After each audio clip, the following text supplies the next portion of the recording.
Good morning, good morning. Let me get my mic because it is really hot in here.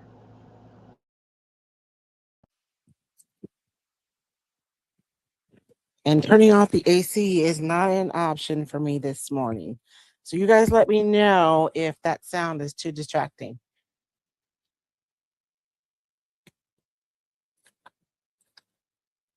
Oh my gosh, I'm out of control, you guys.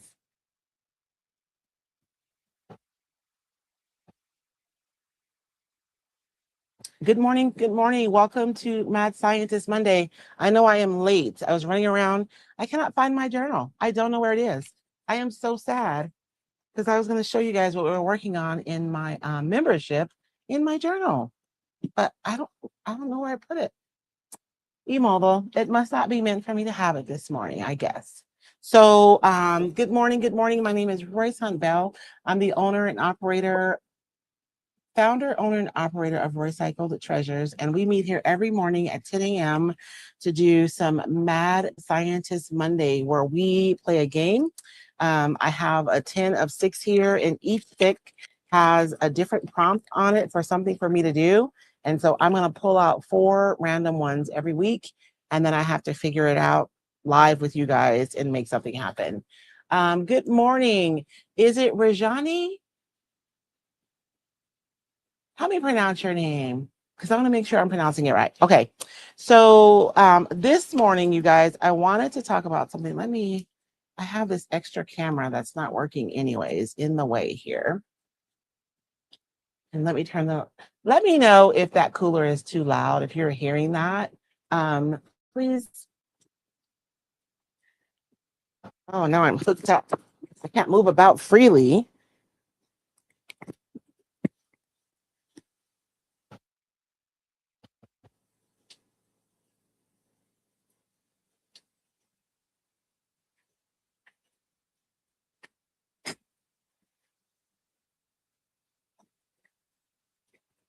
Good morning, Sylvia.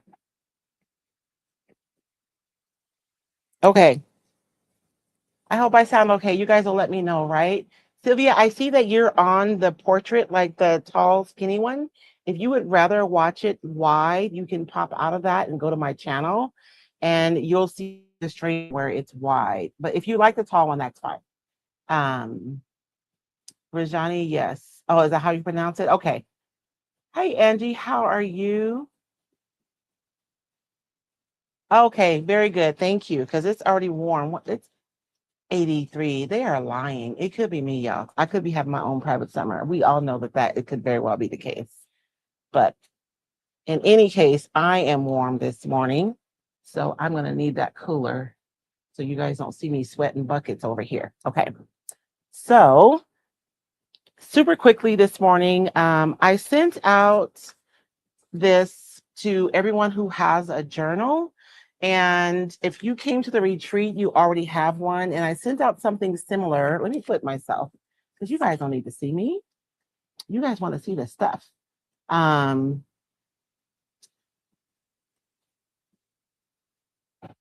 I sent this out earlier this year, I think like January or February. So if you're a recycled insider, you probably received something similar, but I did modify it a little bit for specifically for the journals. Good morning, Chris.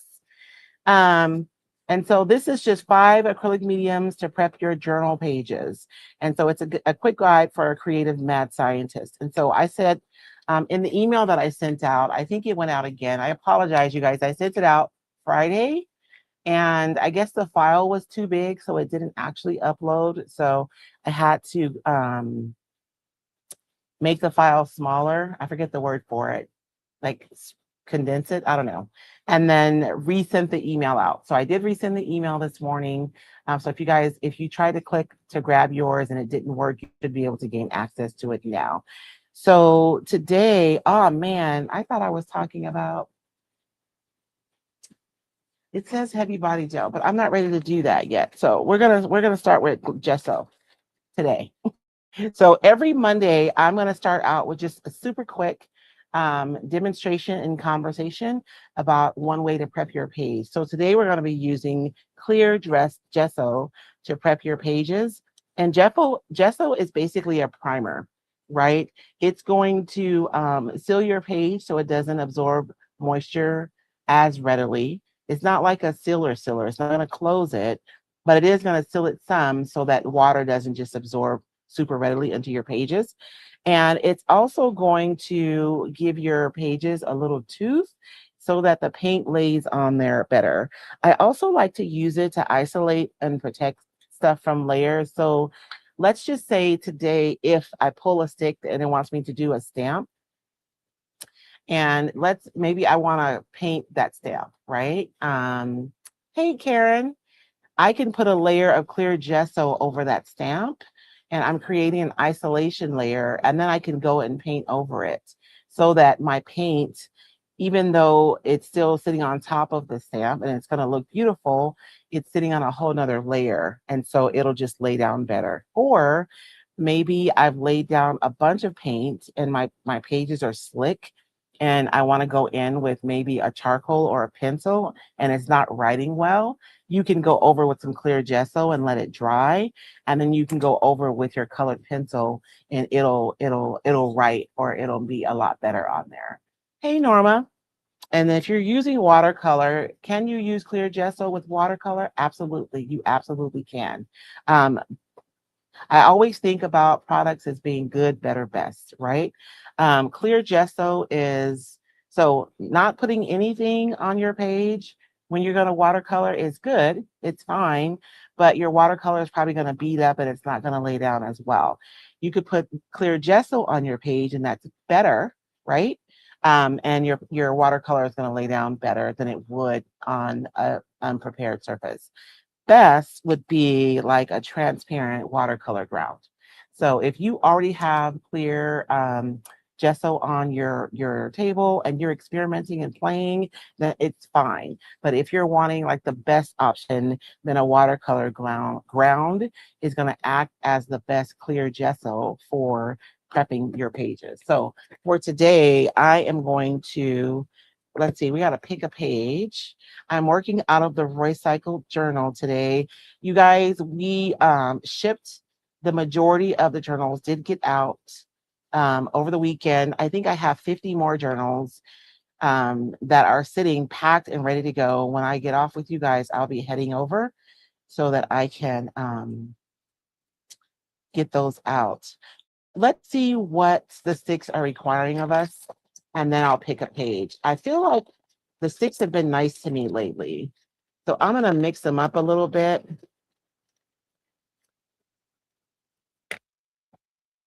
Before pulling some new ones. Hey, Whitney, how are you this morning? So there's one, and I'm closing my eyes. You guys can see me in a little circle. I'm not looking. 2, 3. If I pull 2 from the same column, then I will repull. And if you guys are new, you can get a copy of this game as well. It looks like a bingo card, but you cut the pieces up and you adhere them to your sticks. I have 2 stencils. So I'm going to put one of these back and pull out a different one. Okay. So transfers, it says use a contradicting transfer design. I feel like it keeps giving me the same ones. So what this one means is if I'm working on a design that's like pretty, I have to use a transfer that's maybe not pretty, right? Or if I'm working on something grungy, I have to add like a pretty transfer. So that one is one of them. Decoupage, use opaque top layer of decoupage. So this is going to be fun. We're going to have to layer a piece of decoupage over our decoupage. And I'm going to have to make that, I call them medallions. I'm going to need to make that medallion opaque. And then underpainting, oh man, it wants bright colors for my underpainting. And then for stencils, I have to use a raised stencil. So this is the game that we play every Monday, you guys. I draw random sticks and you guys watch me flail and try and figure out what I'm going to do. So let's see. We want a pretty under. So that means our under is going to be showing through. When I created this journal, I really did find, oh, that's actually a Roycycle design. Some of my favorites. I couldn't fit them all in here, honestly.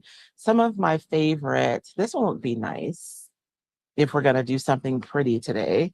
We're gonna do a colorful underpainting, which implies it's gonna be something pretty. So we'll do this. This is just a regular binder clip, and I'm just going to use it to keep my page open while I work today. I am going to go ahead and put on a layer of clear gesso. I did get a message and I was going to answer it, but I ran out of time. I know I'm late this morning. Um, Asking me what was my favorite clear gesso. And you guys know I'm seldom definitive about products, right? You can use what you have and it will work, it'll be fine. But my personal favorite is Liquitex's clear gesso. I've used other gessos before. And one of the things, you know how all products have pluses and minuses? One of the things that I don't like about latex sometimes is when you build up a bunch of layers, your page starts to feel like slick and plasticky. And one of the things that I love about Liquitex is that that doesn't happen with their gesso, because even some companies, their gesso does that. But there's something about the Liquitex gesso that stays really, I'm going to use the word gritty, but I'm really saying it in a good way. It stays like gritty and it doesn't get slick. And so to me, it serves the purpose in which I'm using it. And so I'm just laying down a layer of gesso and I'm just doing a page, you guys. I'm not doing a spread. I don't think I'm doing a spread. We'll see what happens. Um,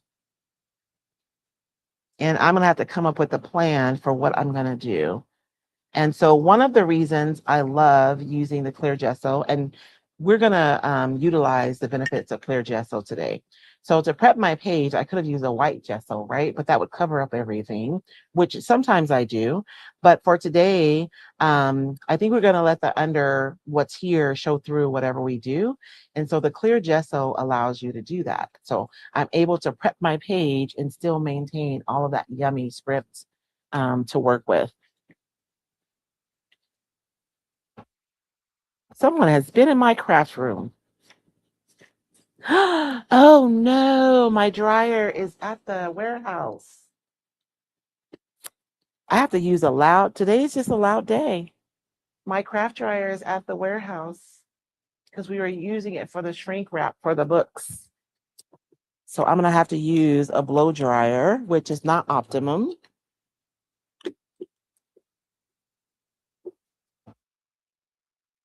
I got too many moving parts in my life, you guys.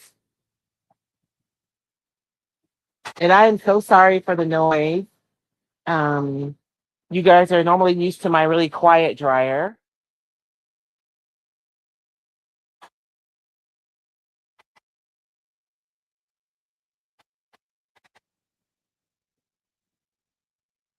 I know.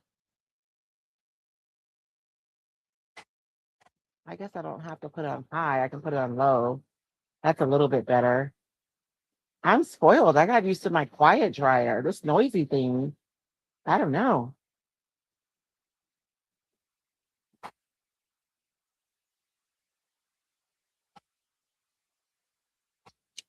Okay.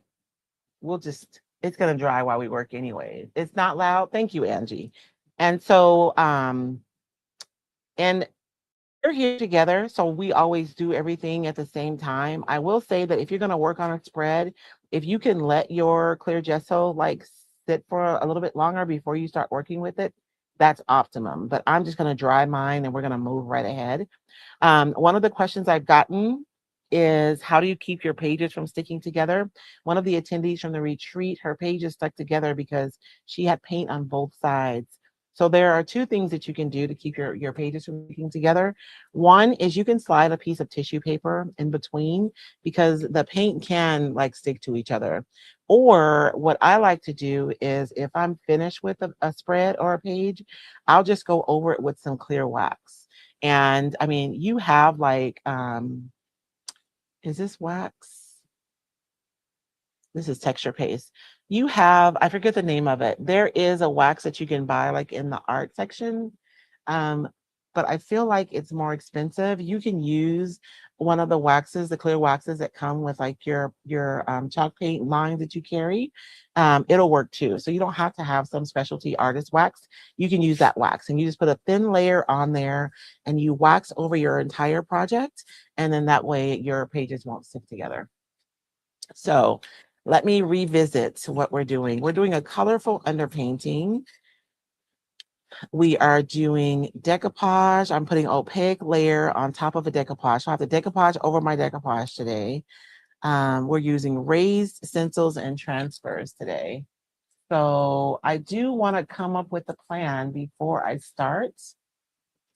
Um,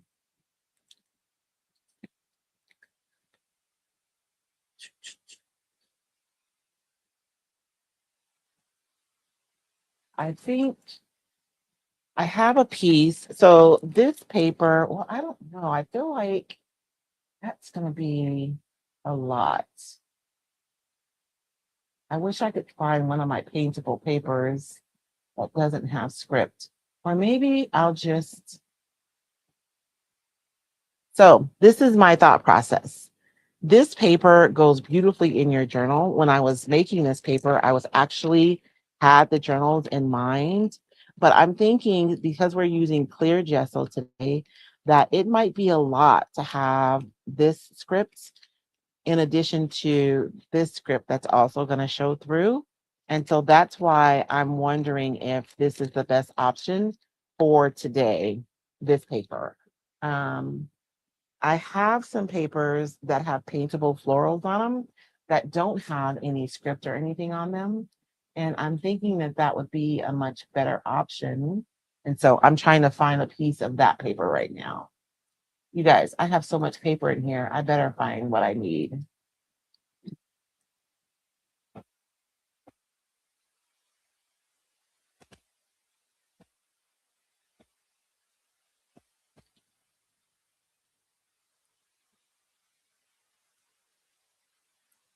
Ooh, okay.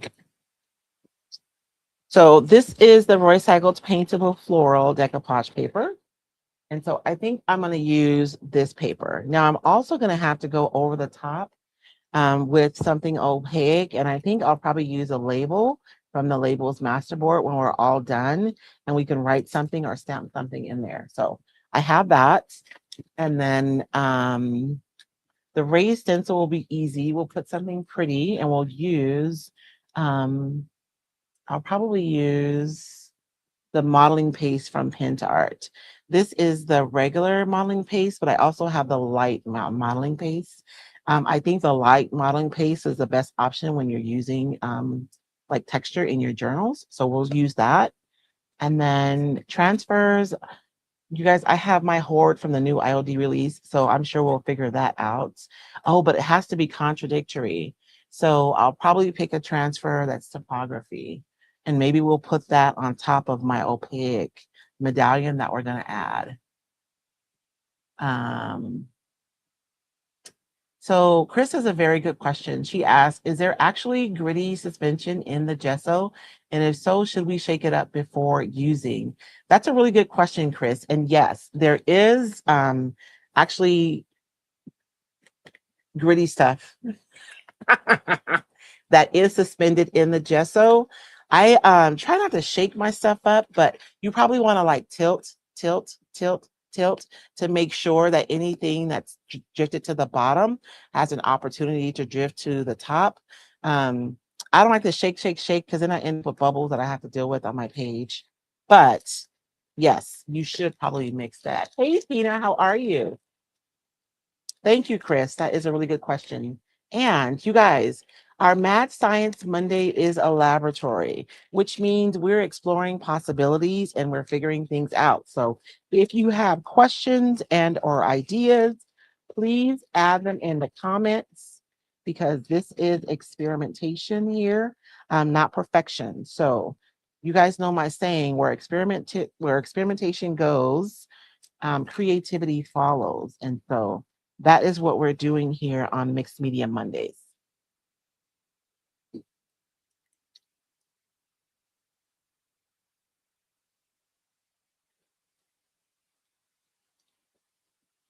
This is my favorite flower on this sheet, so we're going to use her. My cooler is like, I might turn it off because it's actually bothering me.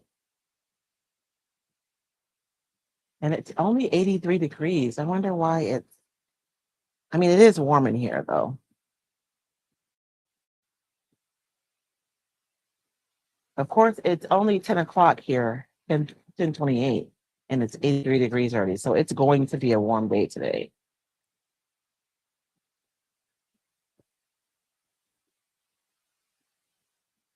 Okay.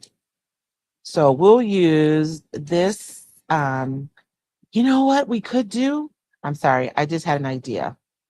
Okay. So one of my challenges is to use an opaque layer.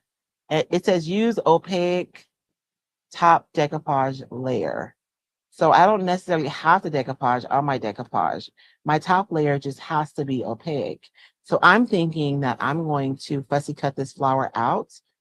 But before we do that, let's paint the back of it white so that when we put it on, it will be opaque. Hey, Jenny, girl, I'm late too. Don't feel bad. I'm going to turn this cooler off, you guys. I just cannot with the sound.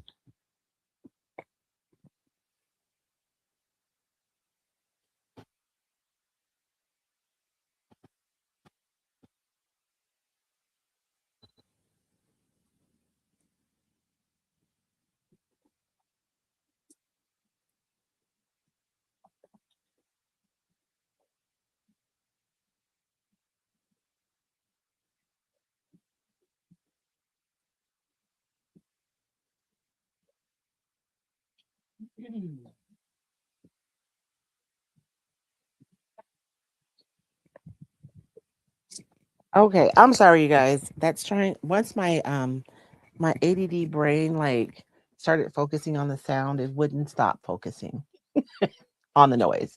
And those of you who know, you know. So let's paint. I'm gonna go ahead and just paint this whole thing white because I feel like that'll be easier to paint it before fussy cut it. And we can paint this white and we'll set it aside while we work on our colorful background.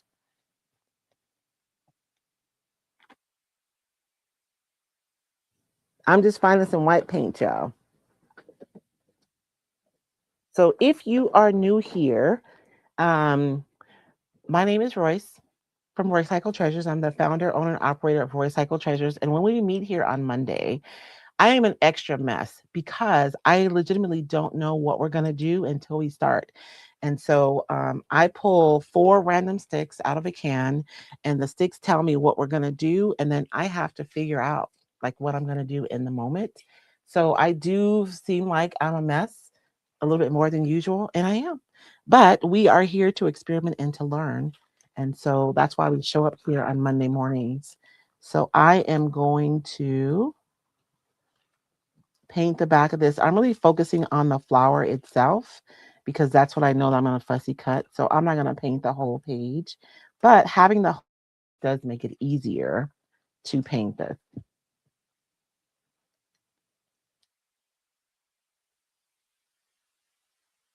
because then I'm not fussing with little edges, right? Now, for today, we did start off with our prep for the day that we did was we used a clear gesso to prep our page. The benefit of the clear gesso is this page is prepped, right? But you can still see the beautiful script underneath it. So that's why we love it. And the gesso really does give our page a nice tooth so that our products lay down nicely. And it doesn't seal your page like completely. Um, One of the things that we did inside of my membership, I'm so sad I couldn't find my journal, is the ladies helped me work through. I'm just starting a new painting, and I don't know why I'm terrified about painting the butterflies that I've decided that I have to have in this painting. So the ladies were gracious enough to allow me to paint, to do a small mini painting in our membership last week. And I knew that I was going to be spraying a ton of water on my page. And so to prep that page specifically, I actually used heavy body gel. So it does matter, like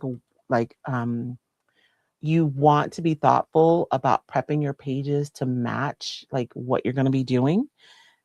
Today, though, we're using just the clear gesso, which is going to be fine for what we're doing today because I'm not going to be like spritzing water, and I wanted all kinds of drips on that page. So I was using a ton of moisture. Okay. So I have painted the back. So what I've done is I painted the back so that my flower will be opaque. So I'm going to set this aside and you guys will see I didn't paint it perfectly. Like there's some spots, but I kind of like that. I'm going to leave that. So I'm going to set this aside and let it dry. And then, so that is the beginning of us using an opaque top layer of decoupage.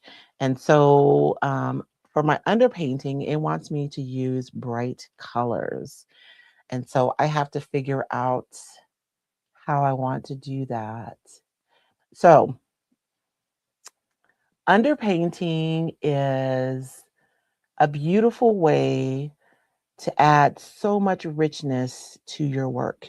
And generally, when you're underpainting, you want to use a color that is a complement to like the main color you're going to choose. I am really feeling orangey this morning, if that's a such thing. I'm feeling kind of orangey, like orangey yellowish this morning. And so when I look over here at my compliments, it's really like blue velvet, right? Is what I'm seeing on the other side of the color wheel, which is still a bright color. So even though the challenge is to paint bright colors, I don't necessarily have to just paint a bunch of bright colors, right? I can just do a really bright underpainting. So I just need to figure out what I want to do as an underpainting, because I really do want to do kind of an orange over the top. I wish I had grabbed my fluorescent colors, but I did not. I never bring, like, there's always one thing I should have brought that I didn't think to bring. So let me figure things out for just a second. I have these colors from Pinsart that Megan sent me, which are beautiful. And we're working on, I'm going to be teaching, I think I'm going to call it driving color with Royce. I'm coming up with a new framework for my color class, so that I can present the information in a way that like clicks right away. And that's kind of my thought process right now. So, but I also want to do something transparent so that my letters don't disappear. Did I bring the right colors? So let's make our own purple. I have a blue that's transparent. This red is really orange, so I don't know. I really need a cad red. Oh, quinacridone red might be nice. We'll do these. These two colors are transparent, which will be nice. Let's mix them and see what happens, because this seems like it's a cooler red. So when you're mixing colors, oh Lord, I'm sorry, you guys. I always have to figure out like where I'm going to cut it off. I don't want you guys like leaving me while I'm talking.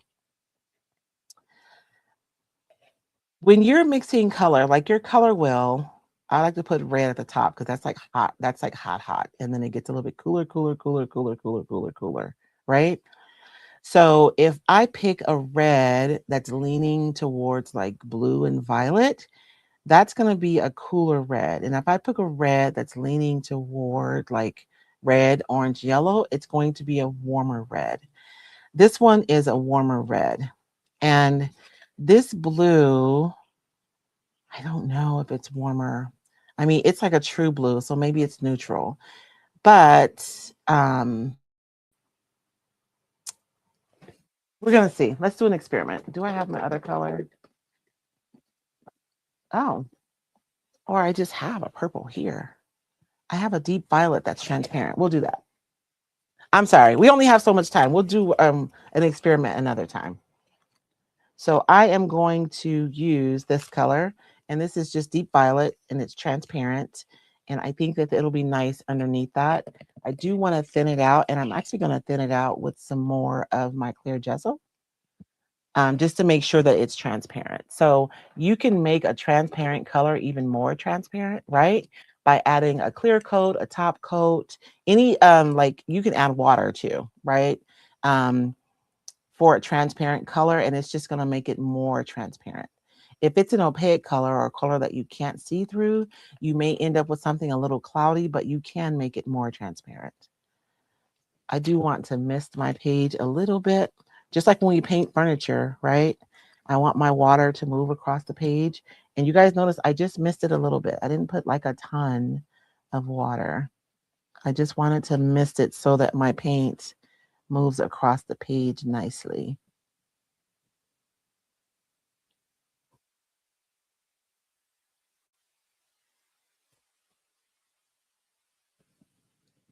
And I would like for that to be a little thinner, actually.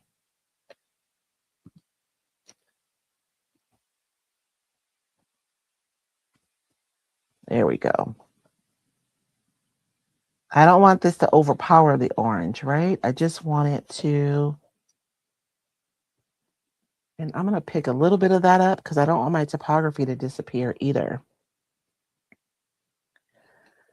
I might pick that up. I got to find some, oh man, am I out of paper towels? Yeah, I am so fired. I am firing myself over here. I'm going to regret using this cheesecloth, but I'll use it for now. I'll deal with the regret later. I don't want my typography to disappear. I want to make sure that it still shows. Although I'm going to be doing a medallion, so it kind of doesn't matter, does it? Um,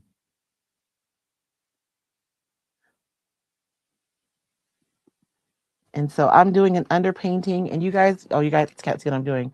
I just have a glob of clear gesso, and then I put some paint, and I'm just kind of mixing as I go because I really do want the purple to be light. I don't want it to be super dark.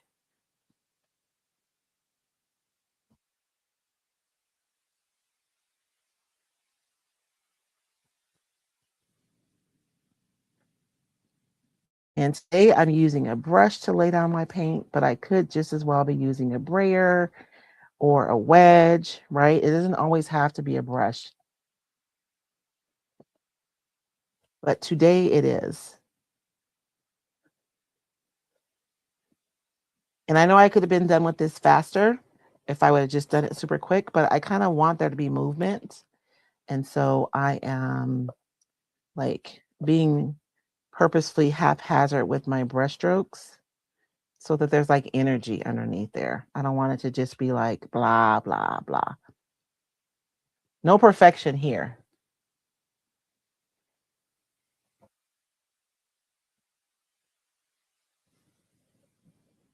And if you guys enjoy my Mad Scientist Mondays, I am here at roughly 10 a.m. every Monday. So you can find me here for the next few weeks. Each Monday, we'll be talking about a different way to prep your pages in your journals.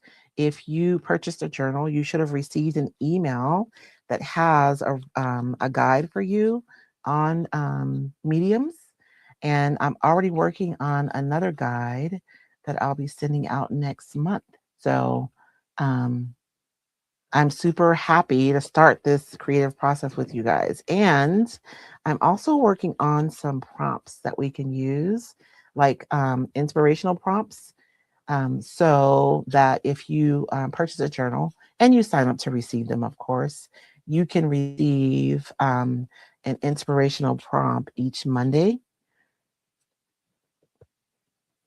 that you can use when we show up here together for our Mad Scientist Monday. So that's my page. I'm going to use my super loud dryer to dry this really quickly.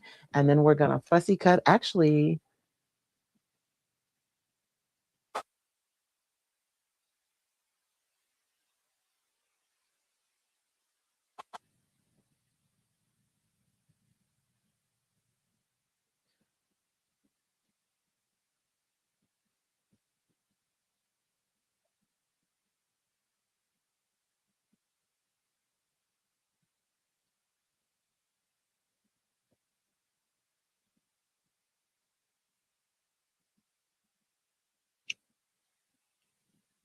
Okay, so that's dry enough. I think our page is dry. Let's shoot this and make sure before we start cutting. The worst thing I hate when I'm working on a project and I have something with paint on it and I set it down somewhere and I ended up transferring paint somewhere. So I'm gonna dry this really quickly just to make sure we don't do that.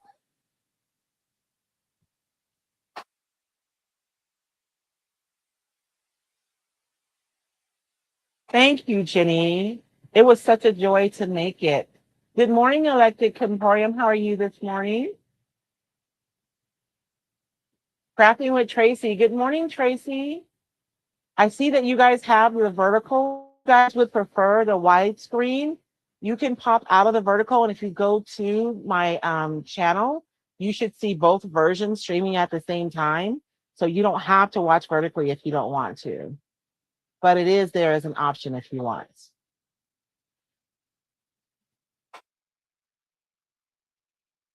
Okay. I just wanted to make sure that that was dry. Oh my gosh, you guys. I don't even know if I have any fussy cutting scissors out here. Oh, I do. Thank you, Jesus. Although it's warm, so my hands are okay. But um, and I want to show you guys something. So sometimes when you are collaging or decoupaging a medallion like this, maybe you're someone who doesn't like that you can see the edge of the paper. And I'm going to show you guys a trick to be able to actually, let's not do it that way. Let's use the brush method. So if you want to be able to blend your edges easier, there's a couple of things you can do. One is you can use the brush method, which I don't know because I painted this. So it's not going to work as easily because we have paint on the back of here. If it was this tissue paper, it would tear a lot easier, but I'm not sure how it's going to work with the paint. But we're going to see right now because where experimentation goes, creativity follows, right? I'm just cutting down to where I'm starting to tear. But if you have more organic edges, they do camouflage easier than like a really sharp edge will. Although with the process I'm about to show you, it won't really matter.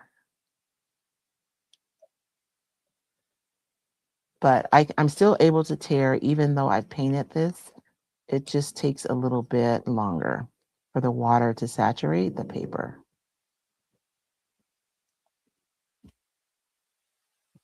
In case you were wondering, because I was wondering. I'm not seeing any comments. Can you guys do me a favor and say, hey, girl, what's up? And let me make sure there's not something going on with my system.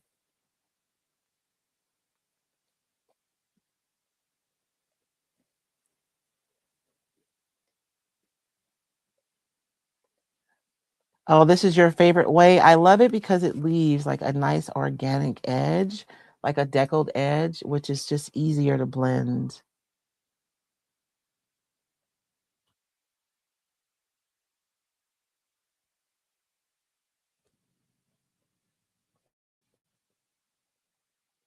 And for my membership girlies, you guys, we're going to be working with texture starting on tomorrow morning, I believe, right? We're tomorrow morning. It's our morning class tomorrow. So I'll send an email out later today. I'm a little behind. I know it usually would have gone out by now. Letting you guys know what we're going to do tomorrow. I'm super excited. I'm going to be using one of the new IOD products for tomorrow's demonstration. And I think I'm going to start with Amy Howard's cracked gesso for our first texture experiment. So inside of our membership, you guys, we take deep dives into like products and processes. And we just like visit, I buy multiple brands so we can compare their performance and see how they work. We experiment and try things. Sometimes they work, sometimes they don't. And hopefully, my besties learn something new, or at the very least, they gain the confidence to be able to try themselves. So, we are going to be spending the next few weeks talking about texture. years ago, I don't dare say how many years ago, because lately my brain, you guys, it could have been last week or it could have been 6 years ago, and my brain pretty much sees it all the same. So it's probably been I don't know how long. It's been a while that I taught. It was a patina course, is what my intention was originally, but I ended up doing like kind of a master class on texture because I kept adding and adding and adding things to the class. Now, that class is available on my website. So if you're interested, you can take it at roycycledacademy.com. But I've learned more about texture since then. And there are new products on the market that were not available when I taught that class. And so inside the membership, we're going to be exploring texture. And I am a texture junkie, so I am super excited about it. Some might argue I'm too excited about it, but I'm trying to figure out what I actually need to cut, because this could be tedious watching. And somebody's probably thinking, why didn't she do this beforehand? Because I didn't know what I was going to be doing beforehand. I'm literally drawing a stick and it's telling me what I'm going to be doing. So it's hard for me to prepare ahead of time for this. Lisa, did someone say patina? Right, Lisa?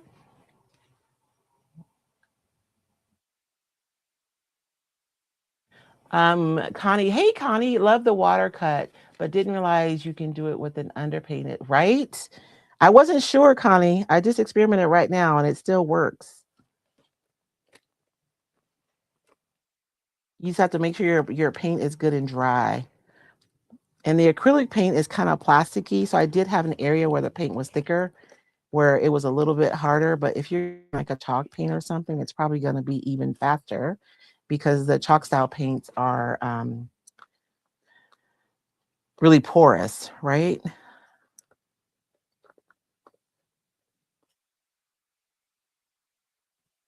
I think, am I going to leave this piece on? I think for the sake of time, I'm just going to cut around this piece.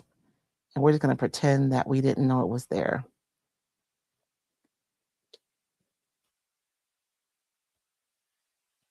I do think it was better for composition, but it's okay.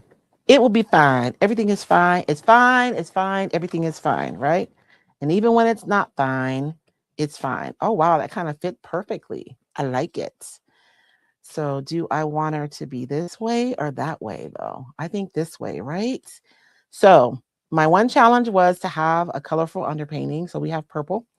My other one was to have an opaque decoupage layer. So we have taken this and we painted it white on the back so that when I miss this, um, oh, the underpainting is not going to show through, is it?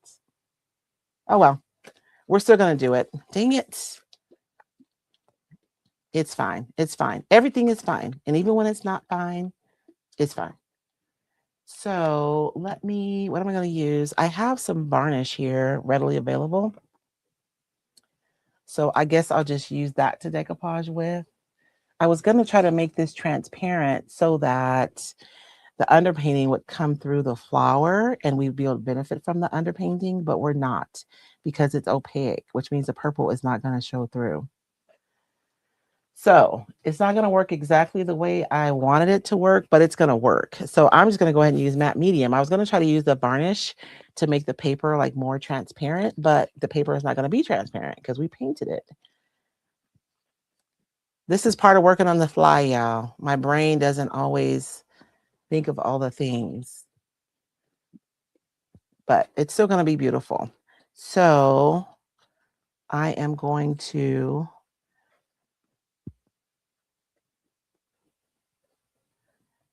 sometimes when you're painting on a medallion, you just want it to stick and you don't want to have to put medium like on the area surrounding it. And when that happens, you can just put product on the back of your medallion and then adhere it. I don't really care, but I just wanted to demonstrate that that's an option, right? Because I'm going to show you guys something else. So I can just do that and it's going to adhere right to that. Or I can just put it back here. And for this one, it doesn't really matter because I'm going to go over and I'm using a matte medium here. It's transparent as well to adhere my paper. I was going to use the varnish because when you were trying to like maximize the transparency of your decoupage paper, a gloss medium works a lot better than a matte because the matte has particulates in it that can cloud things up a bit. But we don't care about that now because we're not worried about the transparency of the paper. The one thing that I'm going to do, so when you're decoupaging a medallion like this, right, I'm putting this on top of this. One of the things that you can do so it doesn't look like it's just pasted on there is that you can go over your entire surface so that it's not, so that your paper isn't like a different sheen than the rest of your project. I hope that makes sense. I didn't get that close enough to the edge over there, but it's okay. I still have to put a transfer, so maybe a transfer will hide that. A transfer hides a multitude of sins, right? So does decoupage. So I am going to go ahead and go over this entire with the matte medium. And then I'm going to blast this really quickly and dry this. And I want to show you guys something that you can do to camouflage your edges even more.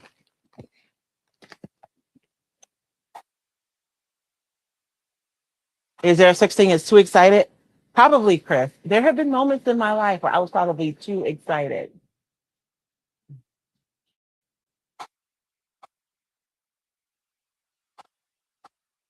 Oh, Jenny, you know what, Jenny? We're all pivoting, girl, trying to figure it all out all the time, right? And you know what, Jenny? I'm gonna send you a message. Um, I'm gonna send you a message about something. Because if you're moving to more of like crafting and kits rather than furniture, there may be some other options that you hadn't considered out there.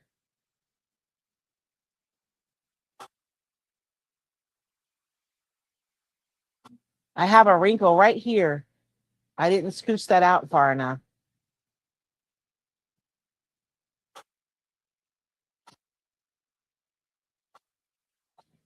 It's actually more of a fold than a wrinkle because I just didn't scooch it. That's a technical term, scooch. Um, yes.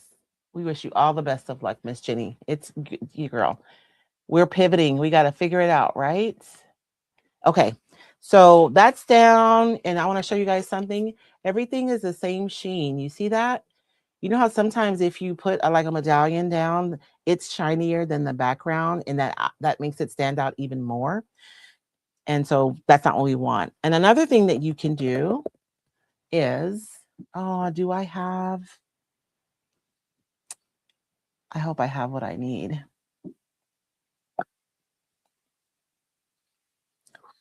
So,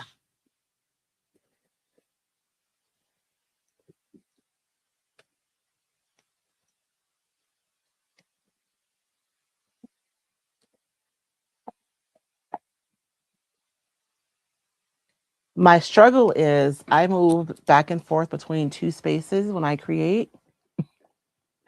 And oh, good, I have a little one. This is one of the ones we had from the retreat. So this is PentaArt's Heavy Body Gel.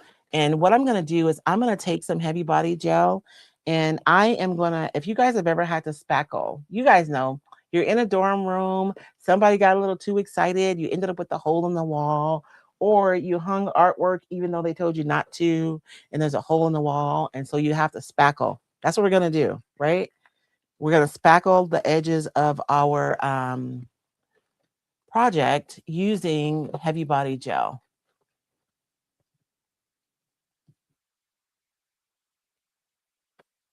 How do I not have a spatula out here? Y'all pray for me. Hmm. They're probably in a jar by the sink in my kitchen. It's okay. You guys know we crafters, we will make it work. I just need to be able to get to this, and my rubber spatula is a little too wide, but I think that will work. So I'm going to take some Heavy Body Gel, and I'm basically going to spackle around my edges. And I'm going to start with my intent, which is to hide my edges. Actually, we'll do half and half in our experiment. We'll leave this half unspackled.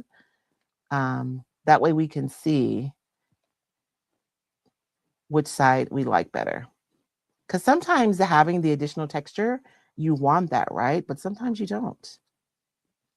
And it is going to mean that half of our flower is going to be textured. So again, when I am doing this spackled edge process, I will extend it out to my piece and into my flower. If I just go around the edges, you're going to be able to see that I tried to spackle the edges, right? So I'm going to pull it into my subject, and I'm also going to pull it out past my edges so that it's hard to tell where the gel stopped and where it started. Although we're going to be able to see because we have a whole side of our flower here that we're not going to have any gel medium on. And I'm leaving little like texture marks from the edge of my rubber spatula, which I don't mind. If that's something that bothers you, then you can just use a wider spatula. You have a lot of options, right? You can use a wedge, you can use one of these. You can even use the free ones that you get, like if you ever bought like a vinyl sign or I don't know, a wrap for your car, they usually generally give you these little free plasticky ones. So you can use anything or even a spatula, right? To spread your gel medium over your piece. And so if you don't want to have a lot of marks, you can use a wider edge and then you're going to have fewer marks or you're less likely to have marks. So we're going to dry this before Rajani is asking if you can tint the gel. You can absolutely tint the gel if you want. That would be beautiful, right? We should experiment with that another time. I'm going to add that to my list, Rajani. But it is clear and it's glossy too. So it's actually going to change the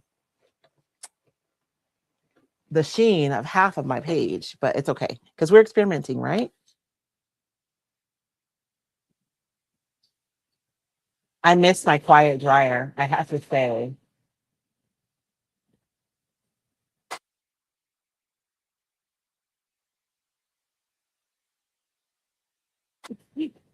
Right, Jenny? A little too excited in the dorm room. I think all of my 20s, I was probably a little too excited, if we're being honest about it, right? From like 18 to 30, maybe. I was generally too excited about something.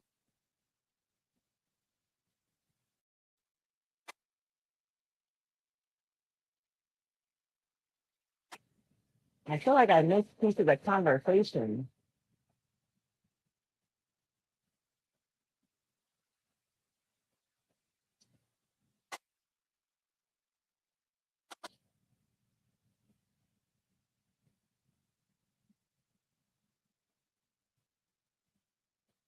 Or maybe you had an apartment with little ones or a house with little ones.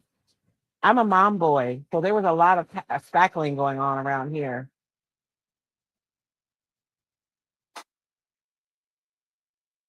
A boy's mom. I said that backwards. Yeah, Rajani, I knew what you meant when you said tenants.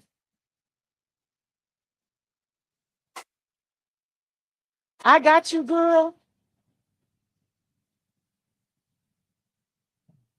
Okay. That is dry to the touch. The thing about the heavy body gel is it does take a little longer to dry because it has substance. And so sometimes even if it's dry to the touch, it may not be dry. So if you're working on something like let's say I wanted to put alcohol inks on here and I wanted to really close, the paper fibers really well so my ink went around really good. I'd want to make sure that I let my heavy body gel dry really, really well before I went in with the water and the alcohol inks. I mean, the alcohol and the alcohol inks. So now our surface is all prepped. We have our underpainting done. We have our opaque medallion decoupage down. And let's see, what was my other challenge? I did paint bright colors. I did we still have contradicting, transfer, and erase stencil. Those are easy. We can do those. Should I start pulling 5? Because I'm not. It would be too long then if we did that. Okay. So I am going to go around the edges of this and paint some of this white back to try and blend it into my background, and also to demonstrate how using your spackle really does make your edges disappear.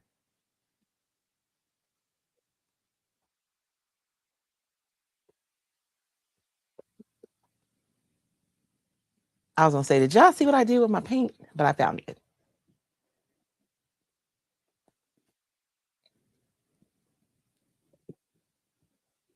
And I still have a little bit of my clear gesso. I'm sorry, you guys can't see what I'm doing. I feel like I'm a little too close today, right? Let's put you guys up just a little bit because we're not working on something small. So there we go. It's a little better.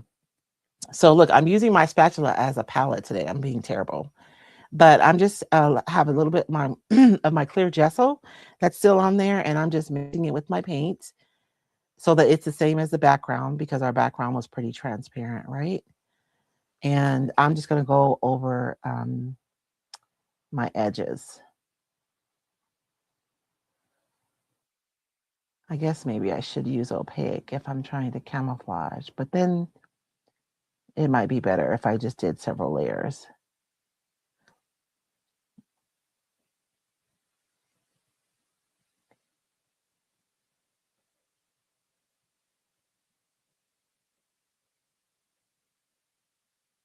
But I just wanted to, I'll come back to this side.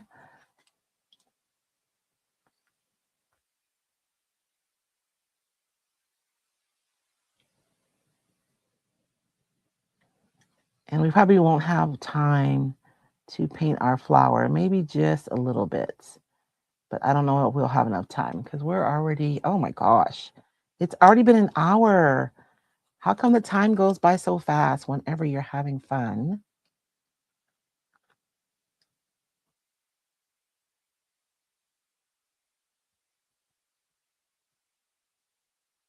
Oh, we can also look at the sharp, because remember I started cutting it and then I went to the water method, so we can look at those edges too.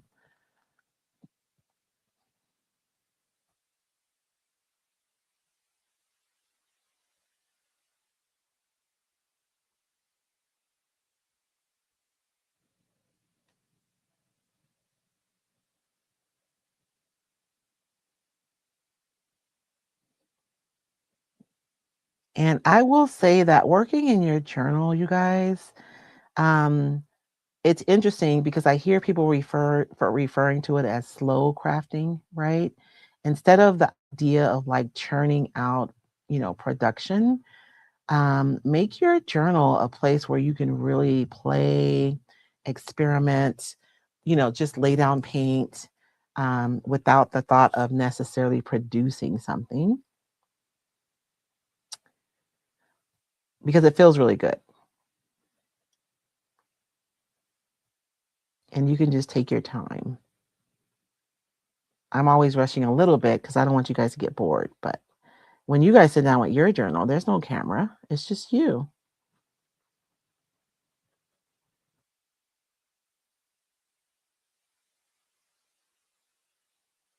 And so this side over here is the side where we did not use the gel medium.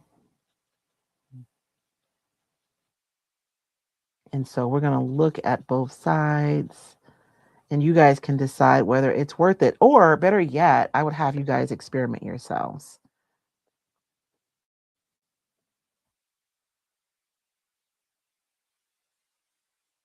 But if you don't like being able to see the physical edge of your paper, spackling your edges really is a nice way to be able to not have that.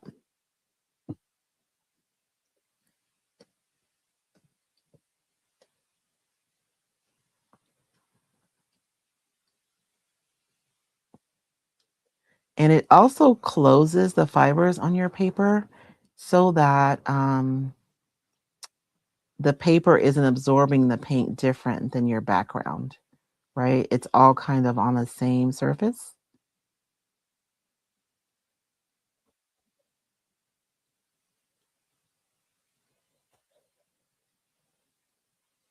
And there are like spaces in between on this flower. I mean, you don't have to do this, but I think it would look wholly integrated if you just allowed yourself to relax and to do it. Like to just, I don't know.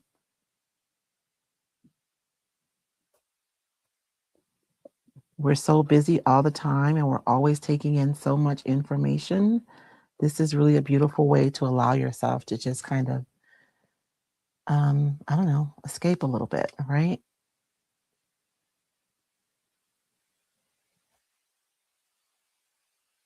I am putting a second layer on this side um, because visually, I just really want these edges to disappear so you guys can see just how effective it is when you spackle.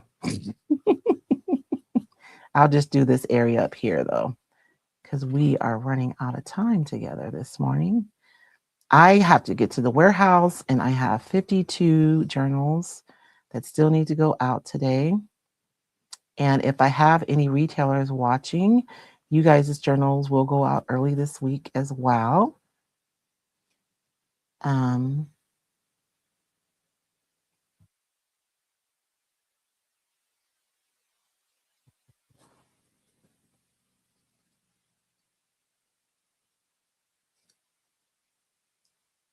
this is one of my issues is when I start something, I like have to finish. It's so ridiculous.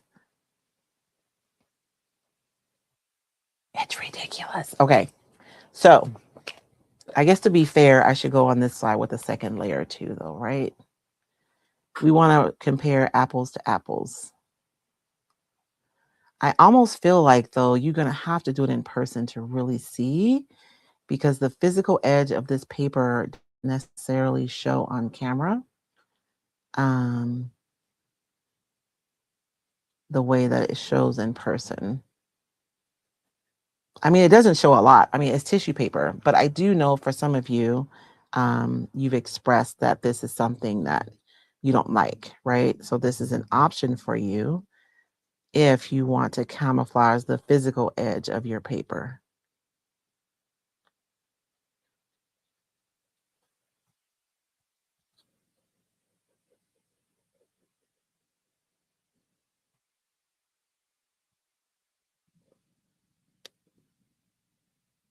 And then you can decide if it's worth the extra effort, right?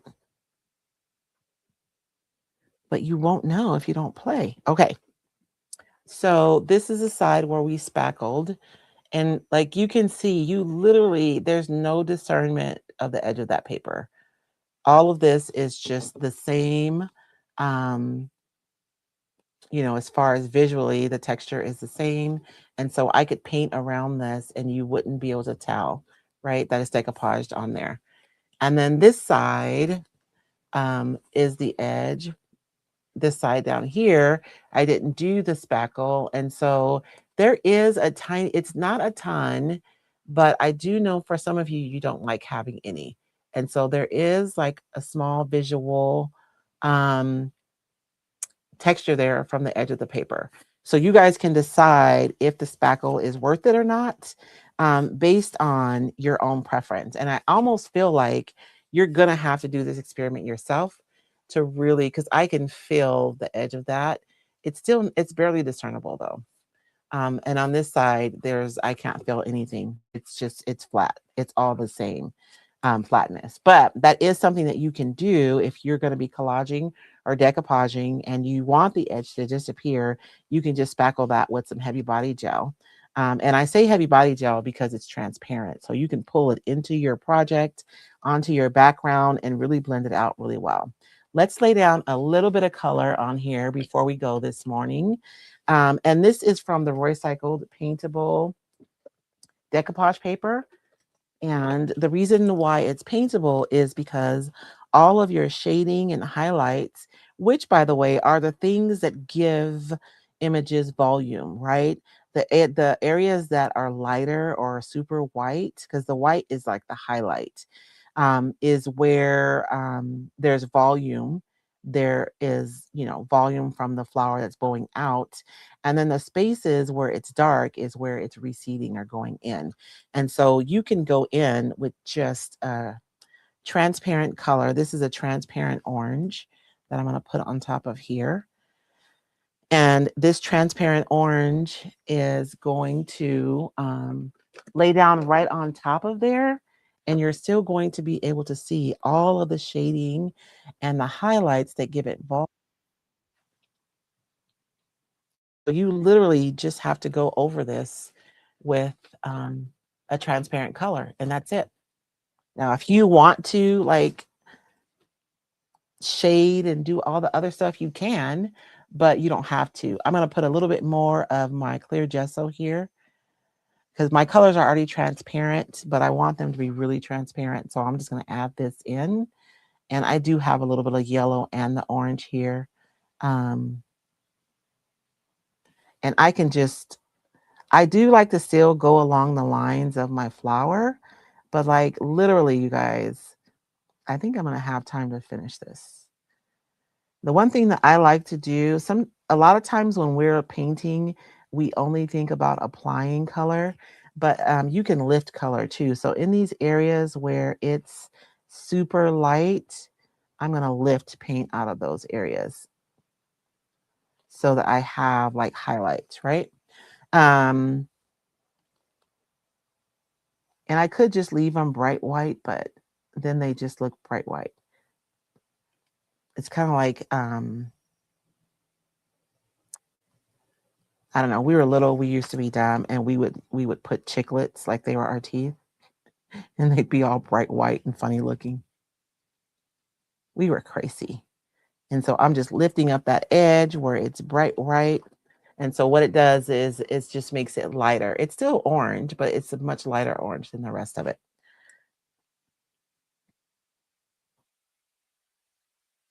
And because my color is transparent, I'm just literally painting right over that decoupage paper. And all of that shading is still doing its job. So the volume is not being flattened because I'm adding color.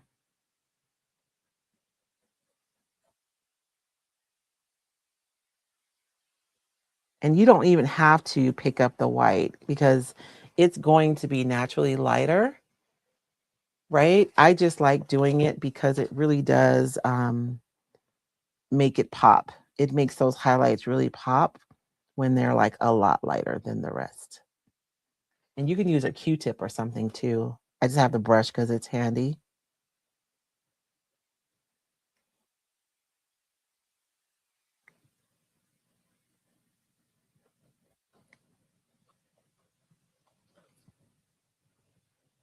And none of it's perfect either. Like I'm just putting it on there.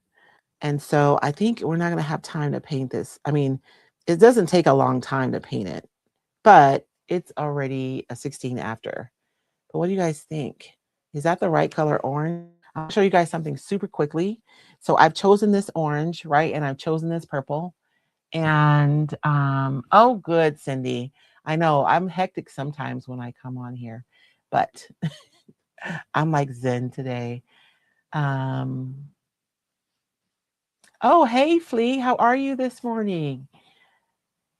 What kind of spackle? So, Rajani, I'm just using heavy body gel, is what I'm using. I'm calling it spackle because I feel like it's relatable as far as what we do in our everyday life. But I'm just literally using heavy body gel. I'm using PintArt's heavy body gel. I like PintArt because you can buy like small craft sizes and without having to make the investment to buy like huge sizes that generally you buy when you're looking in the art section. And sometimes stuff is more expensive in the art section too. So I've chosen this orange and I've chosen this purple. And let's say I'm feeling like they're not jiving, right? Like the harmony is off. What I can do is I can take just a tiny bit of this purple. And I mean a tiny bit because whenever you're mixing a dark color into a light color, it's going to impact way more than you think it's going to.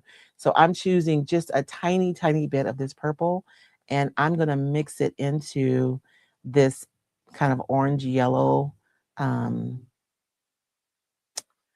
that I've created over here. And by mixing the purple into it, now I'm going to guarantee that it's going to feel harmonious with the rest of my colors. It's a little too much paint on there. Let's thin that out a little bit.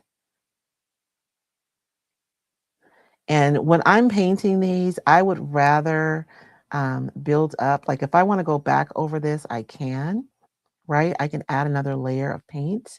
And I would rather do that than to go in and have it be like too dark.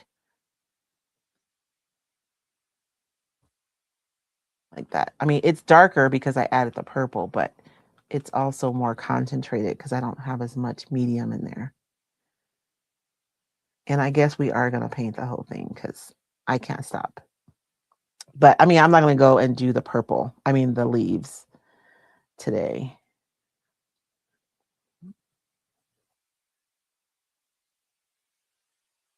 And I can like go back in and add more color to the areas that are darker. And I can leave those ends, you know, kind of more light.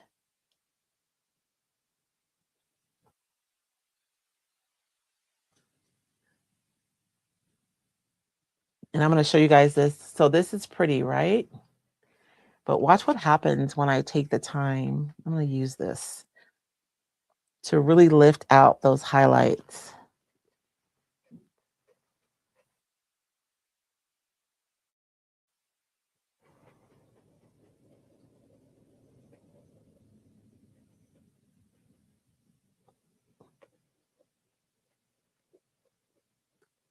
I wish I had some Q-tips in here, but I do not.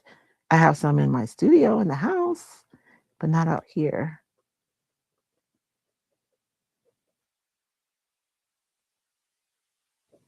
And what we're doing is we're creating more contrast, and that contrast just gives it more energy.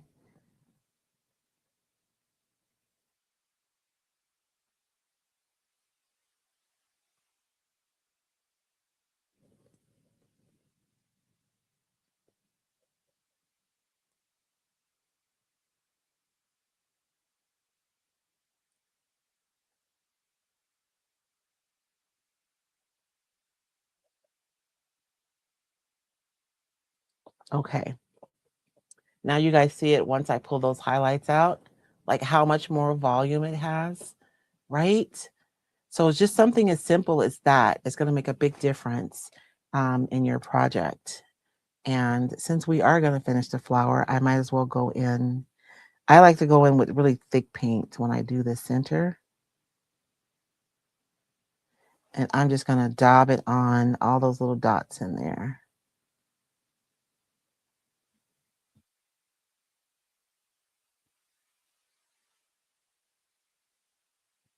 And again, if I wanted to make sure that these are going to out, it's going to harmonize though, because the yellow is in the purple, right? So this yellow is going to look good.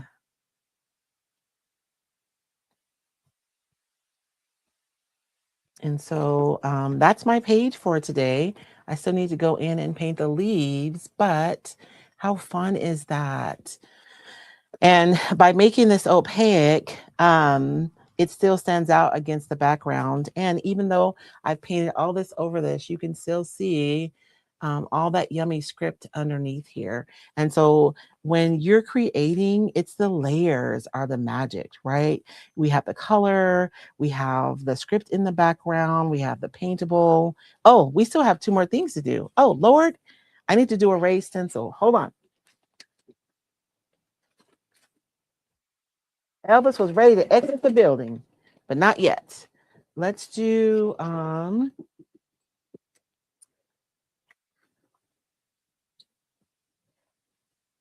when you're designing, if you can repeat an element, it really goes a long way. Don't look at that, you guys. These are my stencils that didn't make it to market because they were flappy, but I have them here.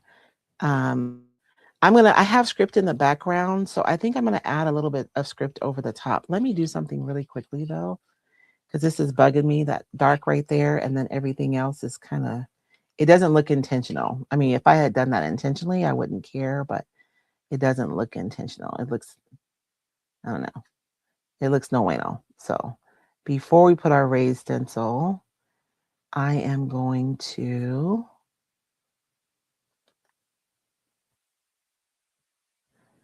oh my gosh, my pocket is like, my phone is on vibrate. And somebody is really trying to get a hold of me this morning, even though I'm live every Monday. Every Monday, y'all. How fun, right? Hey, Kathy, how are you? Yeah, it's clear heavy body gel. Yes. I guess that's an important note. Thank you, Chris.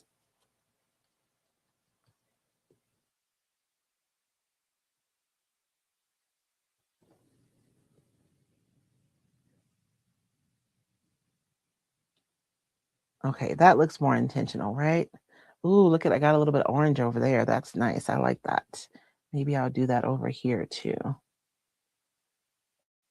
Okay, say walk away, Race. Walk away. I'm gonna blast this really quickly. We're gonna do a raise stencil and we're gonna do a transfer. What transfer should I use? Okay, you guys, I have some of the new transfers from IOD. You guys tell me, which should I use on here? It has to be a contradicting transfer though. Are there any script on those?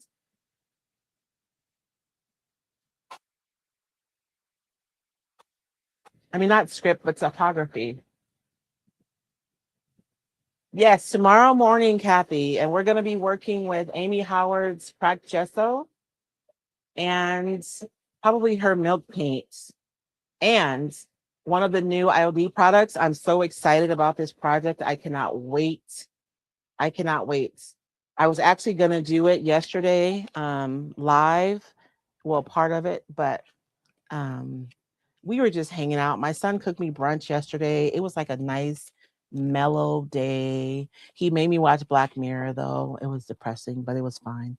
It was a good episode. Okay, so I am going to use modeling paste for this. And I'm using PinTart's modeling paste. PinTart has like a modeling paste. This is a heavier one. And then this one, even though it's bigger, it's lighter than this one. It's crazy. So I'm going to use the light one for this raised stencil. And it is almost like you guys will be able to see when I look at that.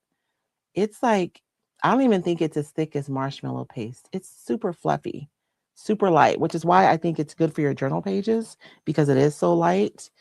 And this is like scripty. Do I have another script stencil? The scale of this is a little bigger than I like, but it's okay. This is just for demonstration anyways, right? And I have to keep telling, I'm not creating masterpieces inside of my journal. I am playing, right? I'm playing and I'm experimenting to see what happens. And so everything doesn't have to be perfect. I mean, it never has to be perfect. What is perfect, anyways? But you guys know what I'm saying.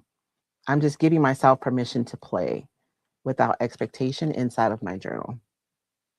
And so I did not do a good job of laying my stencil flat. So I got a little bit, but it's fine. It's fine. It's fine. Everything is fine. It's because I'm rushing. So when you're using a raised stencil, make sure that your stencil is absolutely flat against your surface if you want to have it be super clean. See if I can clean up some of that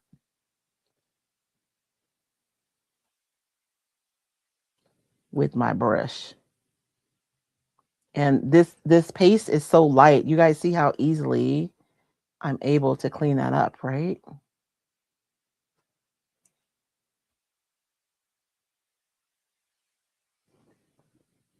It is super, super fluffy.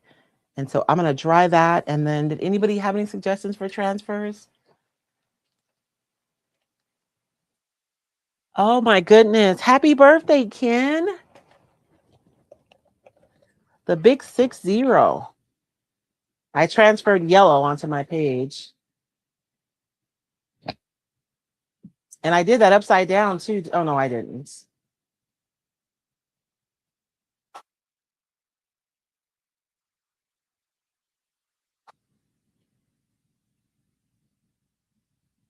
So that's my race stencil. And I don't know if Rajani is still here, but so she's probably going to ask if I can tint this.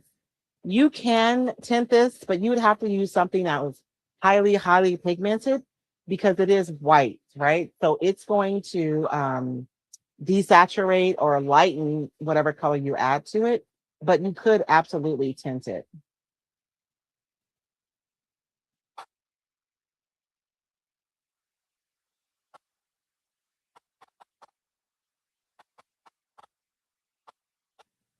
No suggestions for a transfer?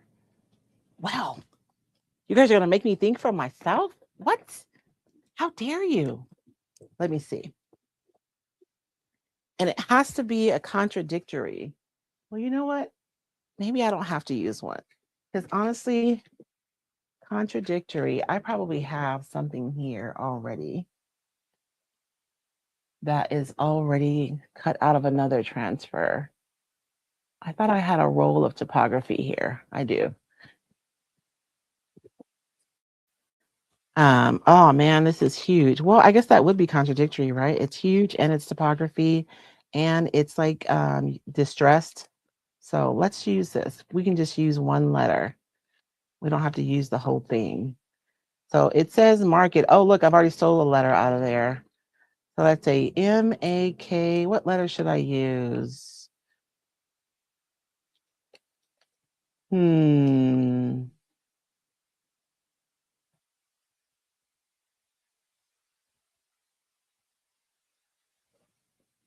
I'm feeling the K for some reason. Let's use the K. So this is my contradictory transfer. It's very blocky, right? It's not frilly at all. It's distressed. And the scale is a lot bigger than the rest of my project. So I think that counts. What do you guys think? A is for Angie.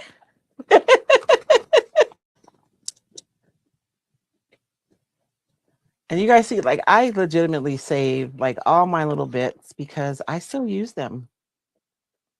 And I never had anything like that I wanted to put a big market on. I mean, I did. I made something that said market, but um, not at the second thing. But I still saved this. And allegedly, apparently, I've used letters from it before. Now, the one thing I want to make sure of is that this is completely dry. And I feel like I put my flower upside down. Why you guys let me do that? I'm going to put my K right here and hopefully my page is dry enough. We're going to see right now to transfer this. And I don't know how, but I don't have any transfer sticks in here. I probably took them all to the retreat space. So I have a plastic spoon though. We'll use that by any means necessary. K for Ken. I know, right? Happy birthday, Ken. You guys know what we did this weekend? We ran away. David and I, we ran away and we just drove. Tucson's like 2 hours from us.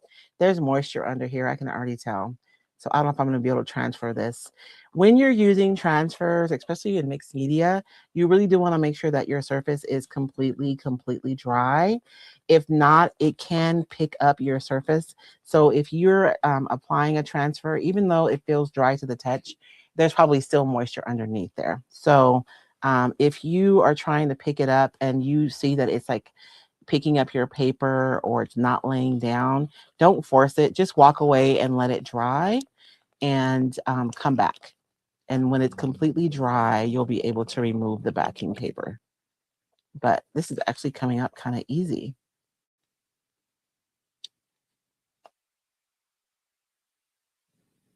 Noise. Okay. So I followed all the rules. That's not a bad page, right? My flower is legitimately upside down. Y'all let me do that. Mm-mm-mm. We have our colorful background. We had our opaque decoupage layer over the top. We had our raised stencil, and I use PintArt's light, the really light modeling paste. And then the transfer that's like, that it doesn't necessarily go with this, right? It's not frilly, it's not pretty, and it's scaled larger. So That is my page for today, 11:33. That's not bad. I'm only 3 minutes over. I almost forgot I had to do more stuff.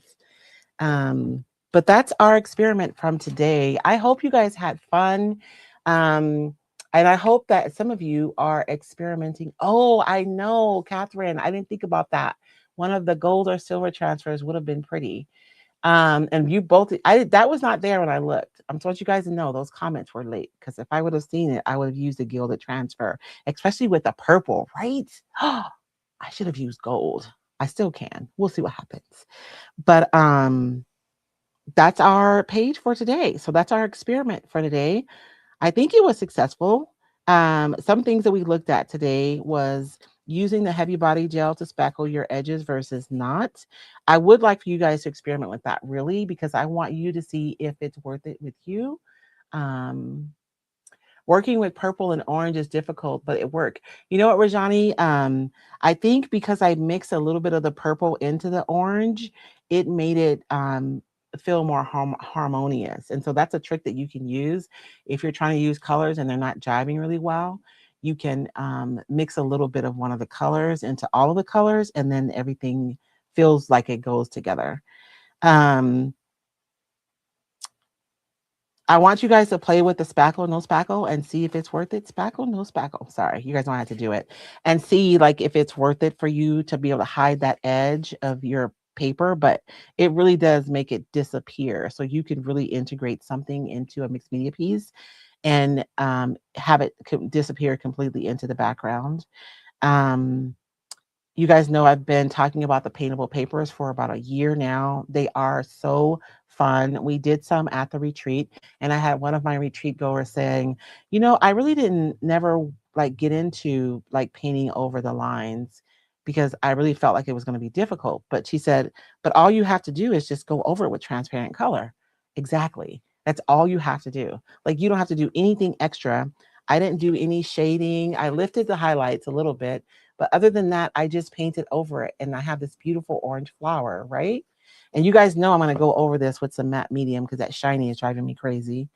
Um, and then my raised stencil wasn't 100% successful because I didn't make sure my stencil was flat. But using the light modeling paste is nice because it's so light and fluffy. And you guys saw how easy it was for me to clean that up. But I think that's all that I have. I will come back in later on YouTube and I'll put a list of supplies that I used today. I really can't do supplies ahead of time because I literally don't know what I'm going to do.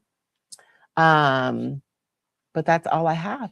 Thank you guys so much. You guys have a blessed day. I know, Catherine, I probably am going to go put just a little bit of script right there in the gold. I think it needs it now that you guys have said it. And I'm going to leave this open. I'm going to let it dry. After everything is completely dry, I'm going to go over it with some clear wax so I can make sure that my page doesn't stick to my other page, and then I'll be all set. But you guys have a blessed day. You guys, if you're interested in the journal, let me know. I'll let you guys know where you can grab your Roycycle journal. Each page is a different ephemera. Somebody asked me if you could decoupage with these pages. My answer is you can decoupage with anything, but these pages are thick. It's like an 80-pound paper. So I don't know if it'd be the best option for decoupaging, right? I do have a warm typography decoupage paper that does have some elements from this book in it. That might be a better option if you're looking for kind of the ephemera to be able to decoupage with. I actually have a lot of ephemera designs for decoupage, and it's a lighter tissue paper, so it would be more appropriate for decoupaging. But you can decoupage anything, so you could. You just want to use something really heavy if you're going to be collaging or decoupaging with these papers. But you guys have a blessed day. Thank you so much for joining me. You guys remember, where experimentation goes, creativity follows.